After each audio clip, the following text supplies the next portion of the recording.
guys, magandang tanghali po sa ating lahat. Welcome po sa aking channel, Juni Moto Vlog. So ngayon guys, is kung napapansin nyo, nandito sa harapan natin ngayon si Raider 150 Fi. Gusto ko lang naman po i-review yung motor na to kasi dati is nag-review na tayo dun sa Raider 150 Carb. Pagdating sa pagre-review guys, mas gustong gusto ko talaga dito sa Suzuki kasi meron silang mga specification dito na nakalagay. Ayan, kung napapansin nyo sa video, ayan, mas gustong gusto ko dito pagdating sa pagre-review kasi meron tayong mga binabasa dito na mga specification tungkol dito sa motor na to. Kahit simpleng vlogger lang naman ako at hindi naman tayo ganun kagaling mag-review, syempre mas gusto ko pa rin na basahin natin kung ano yung totoo, 'di ba? Para mas maniwala kayo. 'Di ba? Mahirap naman yung magsabi tayo ng hindi nga talaga totoo. So ngayon dito, i-review lang muna natin yung mga kung ano yung nakikita natin sa panlabas na kanyuan, yung mga switch niya, tapos tsaka na natin babanggitin. Okay lang naman siguro na banggitin natin yung mga specs niya. At least 'di ba, totoo yung mga sinasabi natin. So bago natin simulan guys, montage muna tayo.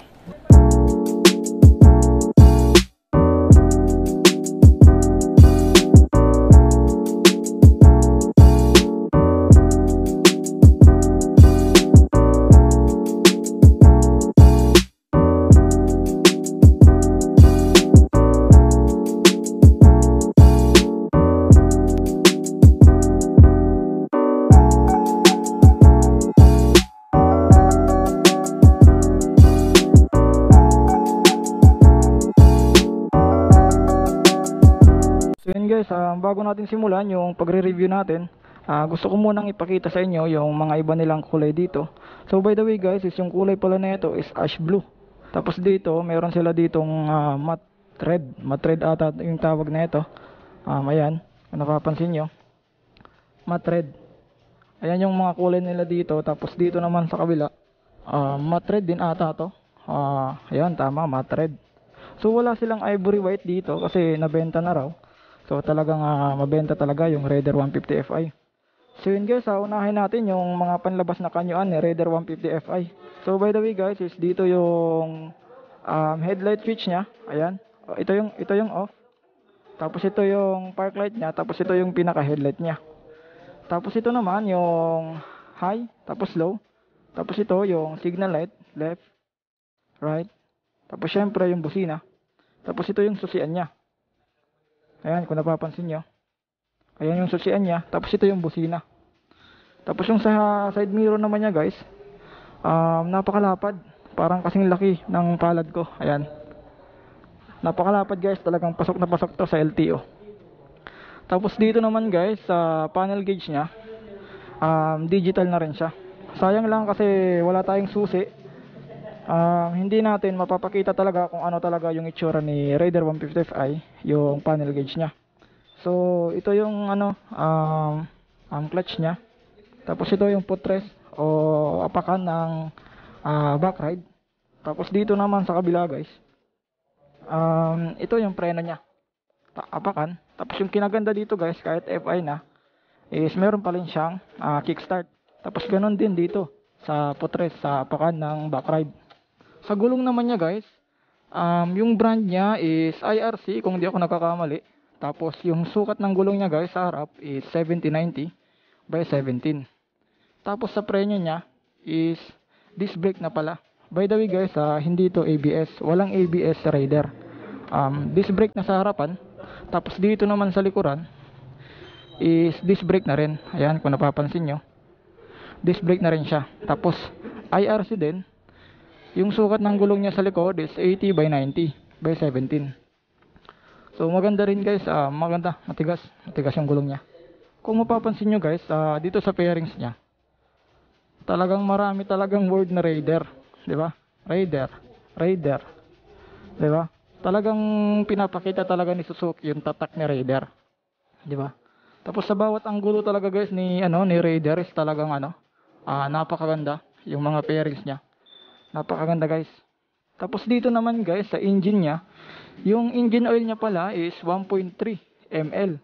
Kumbaga, 1 liter tapos 300 ml. Yun yung niya, yung engine oil niya na ilalagay dito sa makina natin. Tapos yung ikinaganda pala guys kay FI is meron na siya ditong U-Box. Ayan. Kumbaga kung tawagin to is mini U-Box. Malaking bagay ito para kay Raider kasi hindi kagaya kay Raider 150 carb is wala talaga siyang U-Box. Kahit dito sa ilalim ng upuan is wala talaga. Dito kay Raider 150 FI talagang nilagyan na nila ng U-Box, di ba? Tapos ito, yan kung napapansin nyo, sa coolant ata to, sa coolant dun sa radiator. By the way guys, dito pala sa U-Box na to, yung mga mailalagay nyo pala dito is bawal yung cellphone. Talagang papeles lang, kung ano pa, ballpen, wallet, mga barya. Yun lang yung pwedeng ilagay dito. Bawal po yung gadget, bawal po yung cellphone kasi bakit? Dito daw po sa U-Box na to, sa parte na to is umiinit daw to. So bawal talaga lagyan ng mga kahit anong klaseng gadget. So yun. Tapos dito naman guys sa clutch nya, talagang napakalambot. Tapos dito naman yung preno nya, matigas din. Matigas, talagang sigurado ako makapit na makapit talaga to. Kaya ano, napakaganda ni Raider guys.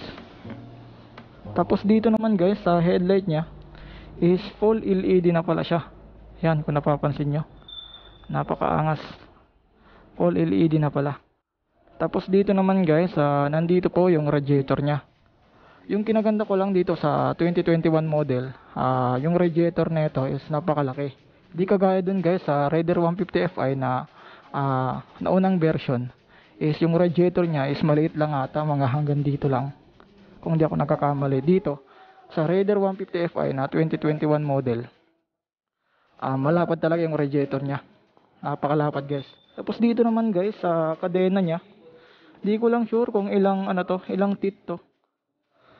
38 to 42. Dun sa kabila, di ko lang sure kung ilan.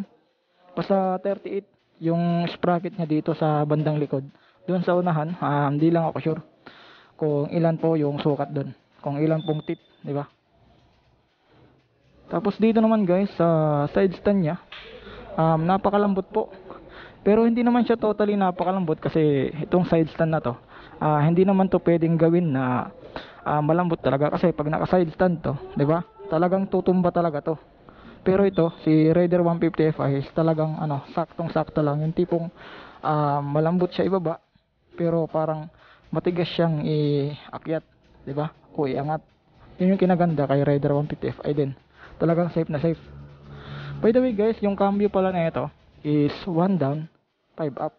Ayan kung napapansin nyo, may nakalagay dito. Ayan.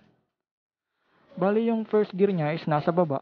Tapos yung konting gitna niya sa taas is neutral. Tapos second gear, third gear, fourth gear, fifth gear, sixth gear. Kumbaga yung first gear at saka second gear, nasa gitna po yung neutral. Ayun po yung kambyada niya o cambio dito sa Raider 150 Fi. Kahit sa Raider 150 carb is ganun din po. So dito na po tayo guys sa full specs ni Raider 150 Fi. So unahin po natin guys yung engine type niya. Syempre unang-una 4-stroke, 1 cylinder, dual overhead cam, tsaka syempre 4 valve na rin siya, 'di ba? Ayun po yung engine type niya. Yung bore and stroke niya pala guys is 62.0 mm by 48.8 mm. Ayun po yung bore stroke niya.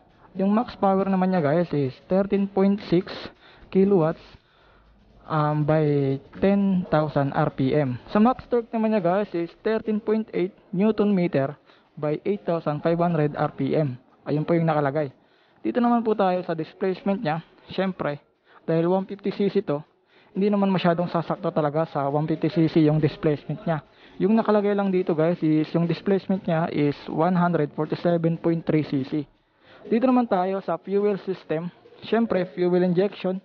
Tapos siya sa cooling system naman niya guys is liquid cooled. Yan. Yung transmission type niya is 6-speed. Yung suspension naman niya guys sa front and rear is telescopic, coil spring, oil dump. Sa rear naman niya guys is swing arm, tapos monoshock, 'di ba? Yung sa tire size niya is sinabi na natin to dito, 7090 by 17, 38P. Di ko lang sure kung ano yung P, basta tubeless. Tapos yung sa rear tire naman niya guys is 8090 by 17, 50P naman, 'di ba? Tsaka syempre tubeless. Sinabi na rin natin guys yung brakes niya is front and rear is disc brake, 'di ba? Parehas pedal. Sa length naman niya guys, tapos sa width, tapos sa height is 1960 mm by 675 mm by 1.280 mm, 'di ba? Sa wheelbase naman niya guys, sa wheelbase 1.280 mm. Ayun po. Sa ground clearance naman niya guys is 150 mm. Sa carb mass naman niya guys is 109 kilograms. Kumbaga yung bigat niya. Sa seat height naman niya guys is 765 mm. Tapos yung fuel tank capacity niya guys is 4 liters. Ayun po. Tapos yung nakalagay dito guys sa sa ibang kulay nila is ash blue. Ito 'yon. Tapos yung matte red, ayun 'yon. Tapos yung black, sayang wala silang black dito. Tapos syempre ito, ivory white ata yung tawag dito. Hindi ko lang alam kung ano tong jackal green. Sa SRP naman niya guys is 106,000. Ayan po. Tapos nakalagay dito guys is yung fuel efficiency niya is 50 km per liter. Ayun po yung takbo niya. Tapos sabi po ni kuya kanina na pag yung takbo mo raw is hindi tumataas ng 50 km, siguro yung per liter mo is maabot talaga siya ng 45 to 50 km per liter. Ayun po yung 1 liter na aabutin niya. Sa price niya pala guys, pagdating sa installment is ito yung halaga. 109,000. Tapos yung sa SRP kanina guys, kung napansin nyo, 106, yun po ay cash ata yun, cash. Dito is 109,000. Ito po ata yung installment. Bali yung down payment niya guys is 7,500, 34,033. Ayun po yung 3 months niya. Yung sa 6 months naman niya guys is 18,893. Yung sa 12 months naman niya guys, yung monthly niya is 10,435. Tapos yung sa 18 months naman niya guys is 7,615. Yung sa 24 months naman niya guys is 6,205. Tapos yung sa 36 months naman niya guys is 4,796. Syempre, meron tayong rebate is 200. By the way guys, nakalimutan ko pong ipakita sa inyo. Yung rear shock niya pala dito is meron siyang brand. Ayan, kung napapansin nyo. Showa po yung brand niya. Hindi natin kilala yung Showa pero tingin ko is sigurado ako na garantisado to at talagang matibay, 'di ba? So yun guys, maraming salamat po sa inyong lahat. Ride safe po sa ating lahat. Peace.